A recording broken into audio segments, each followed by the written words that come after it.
Yamaha R15 version 3 কিনতে চাইলে আগে জেনে নিন, না জানলে পরে আফসোস করবেন।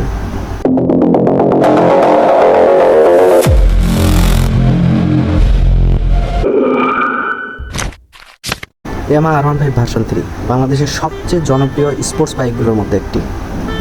অনেকেরই স্বপ্নের বাইক, কিন্তু শুধু লুক দেখে কিনে ফেললে পরে বড় ধরনের আফসোস হতে পারে। আজকে আমি বলবো R15 ভার্সন 3 কিনতে চাইলে কোন কোন বিষয় আগে থেকেই জানা জরুরি। নাম্বার 1, প্রথমেই বলি R15 ভার্সন 3 কেন এত জনপ্রিয়।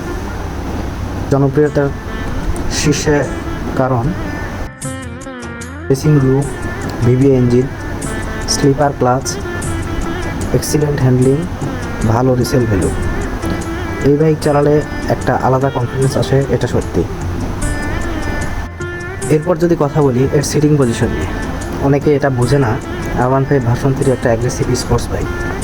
শহরের বেশি চালালে কোমর কবজি আর ঘাড়ে ব্যথা হতে পারে। পিলিয়ন সিট খুব বেশি কমফোর্টেবল না, প্রতিদিন বাজার সদাই বা ফ্যামিলি ইউজের জন্য এটা আইডিয়াল বাইক না। আপনি যদি মেইনলি স্টাইল আর পারফরমেন্স চান তাহলে ঠিক আছে, কিন্তু কমফোর্ট যদি প্রথম প্রায়োরিটি হয় তাহলে আবার ভাবুন। এরপর আসুন, যদি আপনি সেকেন্ড হ্যান্ড মার্কেট থেকে R15 ভার্সন 3 কিনতে চান তাহলে যা অবশ্যই দেখবেন। এখানে সবচেয়ে গুরুত্বপূর্ণ বিষয় হলো ইউজড R15 ভার্সন 3 কিনলে কী কী চেক করবেন। এক হলো ইঞ্জিন সাউন্ড, ঠান্ডা অবস্থায় স্টার্ট দিন, টিকটিক, ঝনঝন বা অস্বাভাবিক শব্দ আছে কিনা এগুলো খেয়াল করুন। 2 নম্বরে ভিভিএ কাজ করছে কি, 7000 RPM এর পরে পাওয়ার বাড়ছে কি না দেখুন। চেইন ও স্পকেট, অতিরিক্ত শব্দ বা দাগ ক্ষয় আছে কি না। ফ্রেম ও ফেয়ারিং, দুর্ঘটনার দাগ, ওয়েল্ডিং, রঙের পার্থক্য দেখতে হবে। টায়ার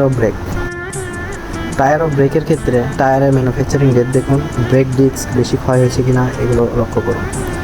এরপরে যেটা মূল বিষয় সেটা হলো কাগজপত্রের মধ্যে smart card, tax token, insurance, service history এগুলো সব ঠিক আছে কি না খুব ভালোভাবে দেখে নিন। বাংলাদেশে ইউজড R15 কেনার সময় কাগজপত্র ঠিক আছে কি না দেখা খুবই গুরুত্বপূর্ণ। ব্যবহৃত R15 কেনার আগে ইঞ্জিন, ফ্রেম, সার্ভিস হিস্ট্রি ও কাগজপত্র ভালোভাবে পরীক্ষা করার পরামর্শ দেওয়া হয়। এরপর আসুন মাইলেজ ও খরচের বাস্তবতা। অনেকে ভাবে R15 মানেই খুব তেল খাবে।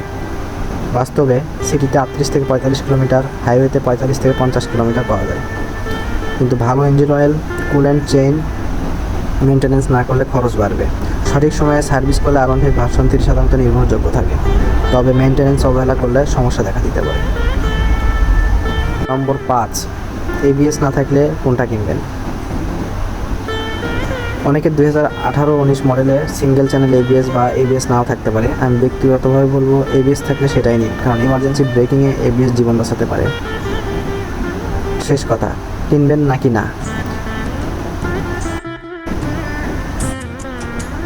আপনি যদি তরুণ হন, পারফরমেন্স পছন্দ করেন, লং রাইড ভালোবাসেন আর বাইকের প্রপার মেনটেন্যান্স করতে পারেন তাহলে R15 ভার্সন 3 এখনও দুর্দান্ত চয়েস। কিন্তু যদি কমফোর্ট, ফ্যামিলি ইউজ আর কম মেনটেন্যান্স চান তাহলে অন্য অপশনও দেখুন।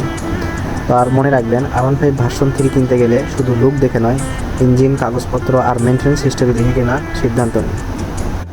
ভিডিওটি যদি কাজে লাগে তাহলে একটা লাইক দিন আর কমেন্ট জানান আপনি কোনটা নেবেন, R15 ভার্সন 3 নাকি অন্য কোনো বাইক। সবাই নিরাপদে চালাবেন। আল্লাহ হাফেজ।